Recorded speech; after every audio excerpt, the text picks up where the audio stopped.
안녕하세요, 정다입니다.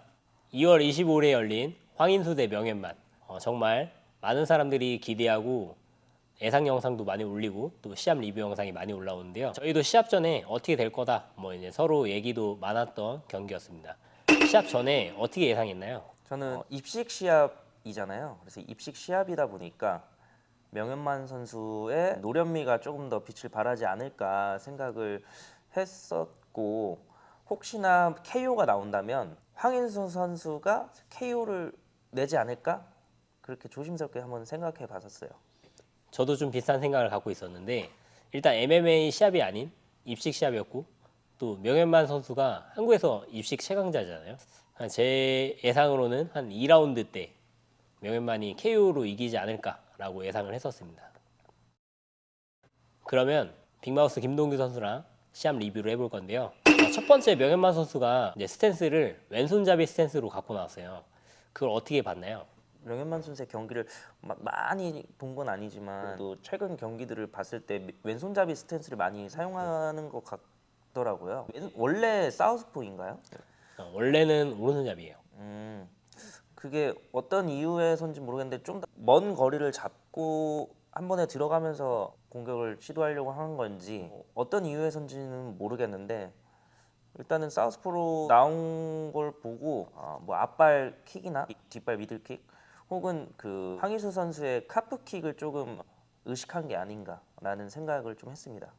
제가 생각했을 때는 타격가들이 좀 노련해지면 맞는 거를 별로 안 좋아하잖아요.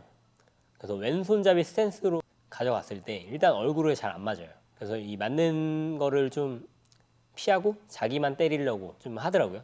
좀 노련미 있는 선수들은. 그래서 좀 그런 이점을 가져가려고 왼손잡이로 쓰지 않았나 생각이 들고, 또 왼손잡이로 바꾸면 아무래도 이제 콤비네이션보다는 단타 싸움 위주로 좀 가지 않나요?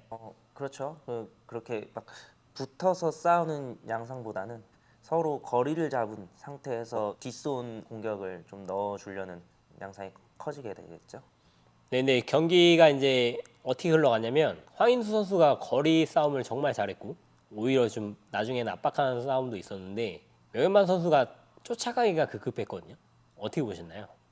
저는 이거에 대해서 정확히 좀 말할 수 있는 거는 일단은 경기장이 사각 링이 아니었고 팔각 네네. 케이지였죠. 식 선수들이 익숙한 이런 사각 링에서는 조금만 백스텝을 밟던지 사이드 스텝을 밟다 보면 코너로 몰리기 마련인데, 이제 MMA 선수들은 케이지를 잘 활용하다 보니까 백 스텝을 밟고 사이드 스텝을 계속 오른쪽으로 밟아주는 모습을 봤거든요. 어차피 몰릴 구석은 없고 서로 클린치 도착 상황이 된다더라도 황희 선수는 명현만 선수 팔 위쪽으로 눌러놓고 계속 팔을 들기 어렵게끔 만들어서 거기서도 체력을 많이 빼놓는 모습을 볼 수 있었고, 명현만 선수가 왼손잡이 스탠스를 잡으니까 황인수 선수는 오른쪽 백사이드로 돌면서 쫓아오는 명현만 선수한테 오른손을 꽂는 모습을 보여줬었거든요. 근데 저는 여기서 명현만 선수가 지금 그 상황에서 페인이 가장 명확하게 드러난다고 봤었어요. 그게 어떤 모습에서 봤냐면 왼손잡이를 잡았는데 굳이 머리를 한번 숙이고 더킹을 한 상태에서 큰 액션으로 들어가거든요. 훅을 날린다던가 이런 모습으로 들어갔었는데 고개를 살짝 뒤로 세운 엄라이트한 자세의 황인수 선수한테는 그런 공격은 사실 잘 통하지 않는다고 생각을 해요, 저는. 그래서 조금 명현만 선수의 전략, 작전에 뭔가 미스 아니었나 생각을 했습니다. 저도 조금 이해 안 된 게 일단 이 왼손잡이 스탠스로 싸우면 뒷손 스트레이트 공격을 많이 하거든요. 이상하게 훅을 날리더라고요. 그 훅 치는 타이밍에 황인수 선수가 카운터로 몇 번 이렇게 받아칩니다. 그때부터 아마 좀 꼬이지 않았나 생각이 들고, 명현만 선수가 급하게 쫓아오는 흐름으로 좀 바뀌다가 아무래도 사람이 위기 상황이 오면 자기가 익숙한 걸 하려고 하거든요. 그래서 또 오른손잡이로 바꿨어요, 한 번씩. 그때마다 김동현 선수가 말한 카프킥이 나왔죠, 황인수 선수의. 제가 봤을 땐 그 명현만 선수는 확실히 사우스포로 시작한 것 자체는 카프킥에 대한 리스크 때문에 여기 사우스포를 잡은 것 같고, 황인수 선수는 상대방이 사우스포임에도 당황하지 않고 백사이드를 돌면서 유인을 했고 정확한 뒷손 타격을 넣어놨고, 당황을 하니 오소독스 오른손잡이로 다시 바뀐 상황에서 바로 캐치하고 카프킥까지 날려주는 모습이 거기서 뭔가 왜 이렇게 노련하지라는 생각도 사실 좀 들었습니다. 황인수 선수가 시합 때마다 보면은 긴장을 진짜 안 하는 것 같아요. 좀 그렇게 여유롭게 하기가 사실 쉽지 않거든요. 그리고 입식 선수들이 로우킥 방어는 잘해도 이 카프 방어는 잘 못해요. 그리고 이 카프킥이 맞아보면 아시겠지만 이게 단련할 수가 있나? 이게 몇 대 맞으면 진짜 너무 아프거든요. 그래서 명현만 선수가 오른손으로 바꿀 때마다 카프가 맞으니까 다시 이제 사우스포로 돌아가더라고요. 그리고 1라운드 때 그 투 펀치를 맞고 다운을 당했잖아요. 그리고 그 처음에 따라오다가 스위치하면서 그 투에 맞았을 때 그때 아마 아나골절로 눈이 되게 크게 부었던 것 같아요. 그 이후로는 사실 경기가 황인수 선수 쪽으로 이제 넘어갔다고 생각을 합니다. 이 시합 중에 그 명현만 선수처럼 그 한쪽 눈이 완전 이렇게 안 보이게 되면은 어떤 상황이 벌어지나요? 저도 그런 경우가 몇 번 있었어요. 눈이 저는 시합 중에 아나골절이 일어난 상황은 아니었는데 블라인드가 쳐진다고 하거든요. 한쪽 눈이 아예 안 보인다든지 아니면은 뭐 2개, 뭐 3개 이런 식으로 보이는 경우가 있어요. 그럴 때는 거리 감각도 많이 없어지고 그리고 상대방 주먹에 대한 뭔가 반응을 하기가 어려워져요. 그렇기 때문에 명현만 선수의 대처를 보면은 전형적인 그 한쪽 눈이 잘 안 보이는 그런 상황이 나옵니다. 그러니까 상대방의 공격에 반응을 빠르게 하지 못하니까 주먹을 섞는 것보다는 가드를 바짝 올리고 웅크리는 모습을 많이 보여줬고 그리고 상대방이 붙어 있을 때는 훅을 날리지만 훅이 여기 오픈성으로 팔 안쪽에 전환에 걸리는 모습을 많이 봤어요. 그래서 거리도 잡기가 좀 어려웠다라고 생각이 듭니다. 네, 그리고 명현만 선수가 이제 오른쪽 눈이 이제 많이 부어서 안 보였잖아요. 그래서 이 눈 쪽을 보호하려고 계속 왼쪽으로 돌더라고요. 그래서 황인 선수가 페인팅 모션을 주면 왼쪽으로 돌 때 그때 투를 계속 맞추고 그 마지막 3라운드 보면은 똑같이 투를 주고 들어가면서 아무래도 키 차이가 나면은 들어가면서 버팅이 약간씩 벌어지거든요. 일부러 하는 버팅이 아니라 치고 붙는 상황에서. 근데 그때 눈 쪽에 이렇게 살짝 버팅이 일어나면서 명현만 선수가 좀 위험하다 싶었는지 경기를 좀 포기하더라고요. 저는 재밌게 본 거는 황인수 선수가 그 맥그리거의 뭔가 맥그리거의 그런 스텝이나 투 타이밍을 많이 이번 경기 때 쓴 것 같다, 차용한 것 같다라는 생각이 들었던 게 맥그리거는 뭐 왼손잡이지만 보통 오른손잡이 선수랑 싸울 때 앞발을 먹는 움직임도 있지만 앞발을 일부러 먹혀주면서 뒷발을 더 반대쪽으로 가서 우리가 흔히 말하는 T자 포지션이라고 하거든요. T자 포지션을 만들어서 투를 치는 모습을 좀 볼 수가 있었어요. 그러니까 명현만 선수가 이렇게 따라오면 황인수 선수는 이렇게 더 오른쪽 뒤쪽으로 가는 거죠. 그래서 다리 모양을 T자로 만들면서 투를 치니 가뜩이나 눈이 잘 안 보이는 거리가 잘 안 보이는 상황에서 황인수 선수의 오른손이 더 잘 들어갈 수밖에 없었죠. 뭐 아니면 아닌 건데 꿈보다 해몽이라고 저는 그렇게 봤습니다. 네, 아무튼 진짜 어떻게 보면 꿈의 매치였는데 결국 성사가 돼서 시합을 보게 된 것도 참 좋았던 것 같고 또 마지막에 황인 선수가 명현만 선수를 이기고 임동현 선수를 콜아웃했어요. 어떻게 생각하세요?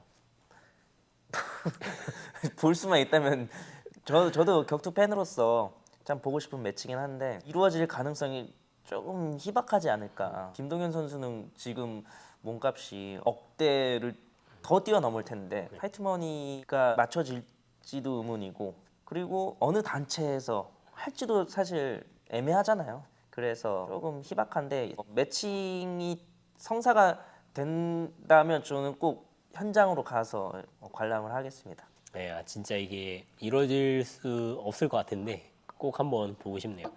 그리고 또 이 경기가 끝나고 엄청 논란이 많아요. 황인수 선수가의 밴디지 문제, 뭐 석골을 넣었다 논란이 많이 나오는데 어떻게 생각하시나요?